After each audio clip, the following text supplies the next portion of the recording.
আসসালামু আলাইকুম। সালমান কম্পিউটারে আপনাদের স্বাগতম। আমি মীর সরতাজ আলী পাওয়েল, আপনাদের অনলাইন ট্রেনার। আজকের এই ভিডিওতে আমরা ইনসার্ট বিষয়ে কথা বলবো।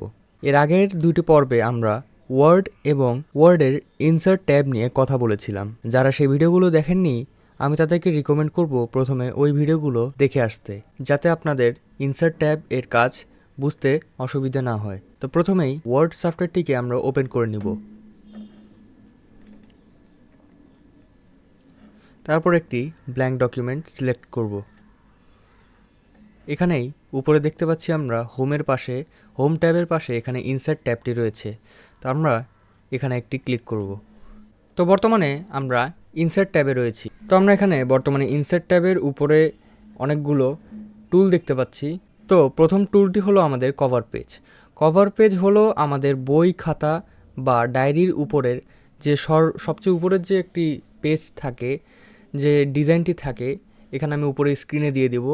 তো ওই ডিজাইনটিকে বা ওই পেজটিকে বলা হয় কভার পেজ। তো এখানে আমাদের এই তালিকার মধ্যে অসংখ্য কভার পেজের স্যাম্পল রয়েছে। আমরা চাইলে এখান থেকে যে কোনো একটি কভার পেজ আমাদের ডকুমেন্টে ইউজ করতে পারি।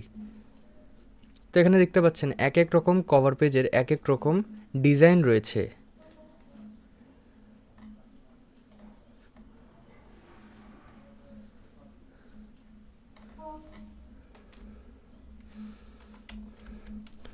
তারপরে আমরা আসি ব্ল্যাঙ্ক পেজে।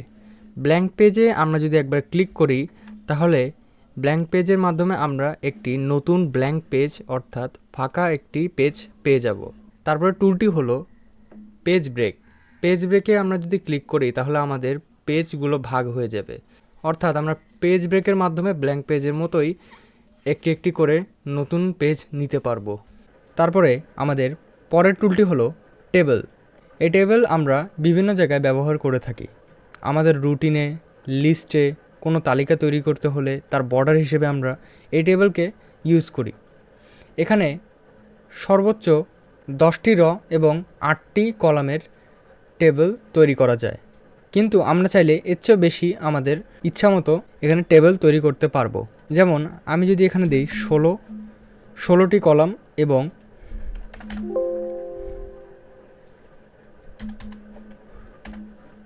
12টি র, তাহলে আমার এখানে শুরু থেকে শেষ পর্যন্ত এখানে আমার 16টি র এবং 12টি কলাম তৈরি হয়ে গিয়েছে। এবং আমি চাইলে এখান থেকে এগুলোকে বিভিন্নভাবে ডিজাইন করতে পারবো, এগুলোর কালার চেঞ্জ করতে পারবো। তারপর আমি চাইলে এগুলোর মধ্যে শেডিংও ইউজ করতে পারবো।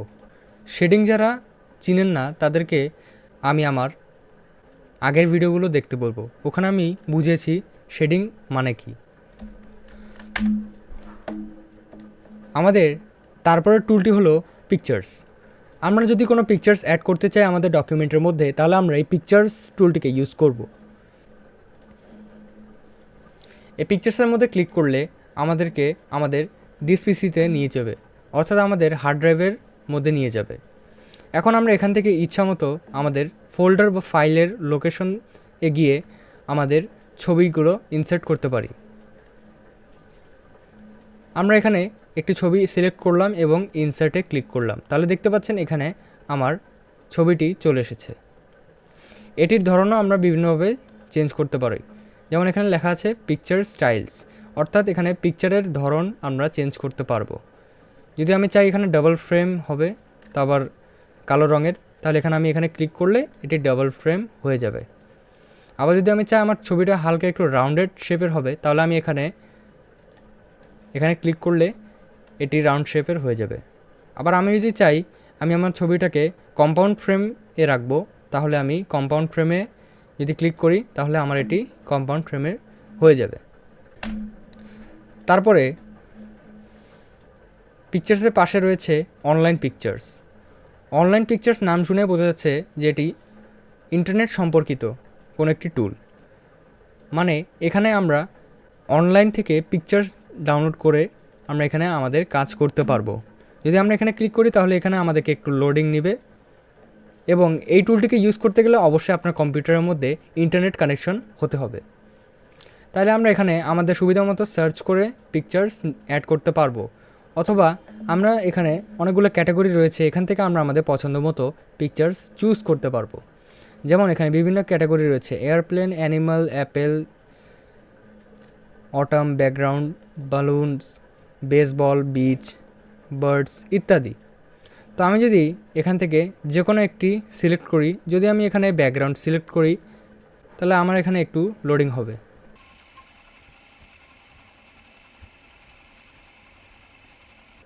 তো এখানে দেখতে পাচ্ছেন অনেকগুলো ব্যাকগ্রাউন্ডের ছবি এখানে রয়েছে। তো আমি আমার সুবিধা মতো যে কোনো একটি ব্যাকগ্রাউন্ড চুজ করতে পারি, অথবা যে কোনো একটি ছবি আমি চুজ করে নিতে পারি। তো আমি এটিকে চুজ করলাম এবং এখানে ইনসার্টে একবার ক্লিক করলেই এই ছবিটি আমার এখানে ডাউনলোড হওয়া শুরু করে দিবে।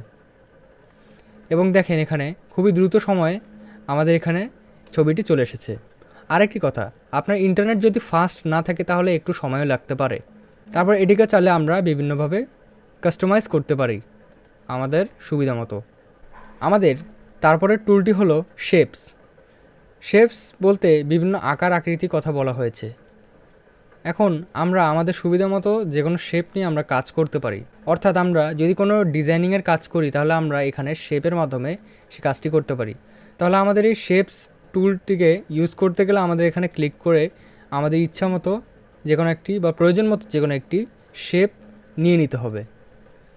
তো আমি জাস্ট এই ইমোজিটাকে নিলাম, তারপর শিফট চেপে মাউসের লেফট ক্লিকে চেপে ধরে রেখে একটু ড্র্যাগ করলেই শেপটিকে আমরা এখানে দেখতে পাবো এবং আমরা ইচ্ছা মতো একটি সাইজ সেট করে এটিকে ছেড়ে দিব। তারপর দেখতে পাচ্ছেন এখানে আমার শেপটি চলে এসেছে এবং আমরা চাইলে এটির কালারকে কাস্টমাইজ করতে পারবো, অর্থাৎ আমরা এখানে কালার চেঞ্জ করতে পারবো। দেখতে পাচ্ছেন এখানে যখনই আমি মাউস পয়েন্টার কোনো কালারের উপরে নিয়ে যাচ্ছি তখন আমাকে এখানে সেই কালারের প্রিভিউ দেখাচ্ছে। আমি চাইলে এটিকে ট্রান্সপ্যারেন্টও রাখতে পারি। আবার যদি আমি এখানে আমার কোনো পছন্দের কালার না পাই তাহলে আমি এখানে চাইলে আদার থিম ফাইলস এ গিয়েও আমার ইচ্ছামতো কালার চুজ করতে পারি। তো আমি এটার কালারকে অ্যাজ ইট ইজ নর্মাল রেখে দিলাম। আমাদের পরের টুলটি হলো আইকনস।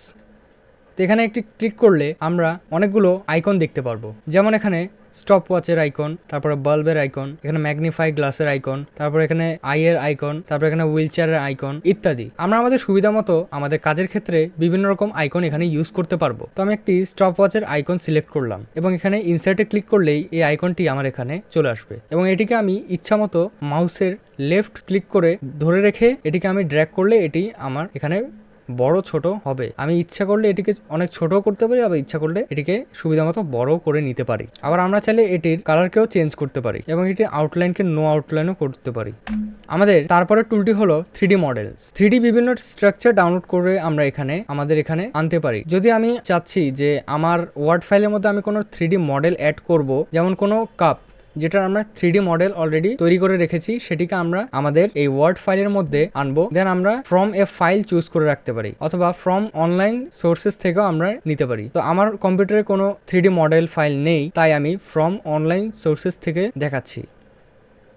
তো একটু লোড নিবে যেহেতু ইন্টারনেট কানেকশন একটু স্লো। তো এখানে দেখতে পাচ্ছেন এখানে বিভিন্ন রকম 3D শেপস রয়েছে বা 3D মডেল রয়েছে। তো আমি আমাদের কাজের জন্য আমাদের এই ফুটবলের মডেলটিকে চুজ করলাম। তাহলে এখানে ক্লিক করলে একটু লোড নেবে এবং এখানে বিভিন্ন রকম বলের এখানে মডেল দেখাবে।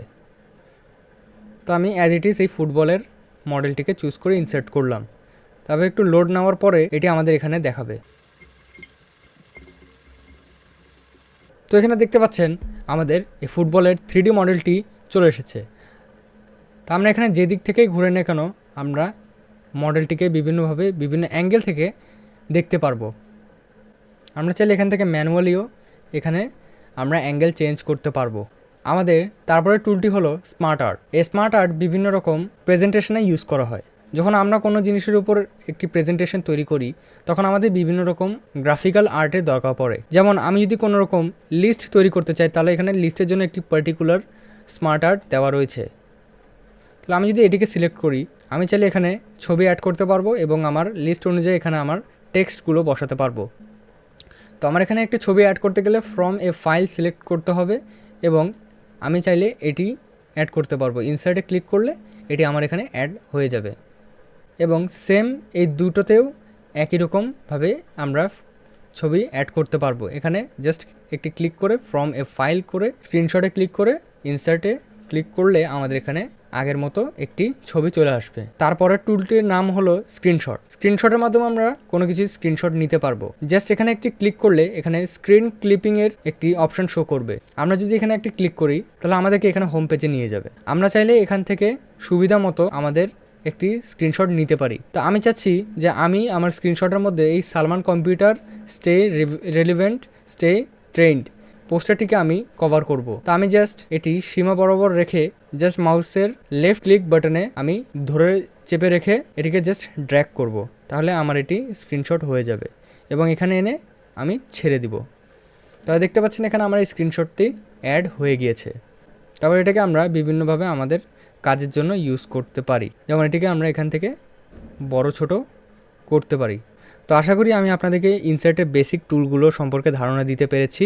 আপনাদের মনে যদি কোনো রকম ডাউট থাকে তাহলে অবশ্যই এই ভিডিওর কমেন্ট বক্সে আমাদেরকে কমেন্ট করে জানাবেন। আমি চেষ্টা করব যে পরবর্তী ভিডিওতে আমি যেন সেই ডাউটগুলো আপনাদের সলভ করতে পারি। তো আজকের মতো এই পর্যন্তই, দেখা হবে পরের ভিডিওতে।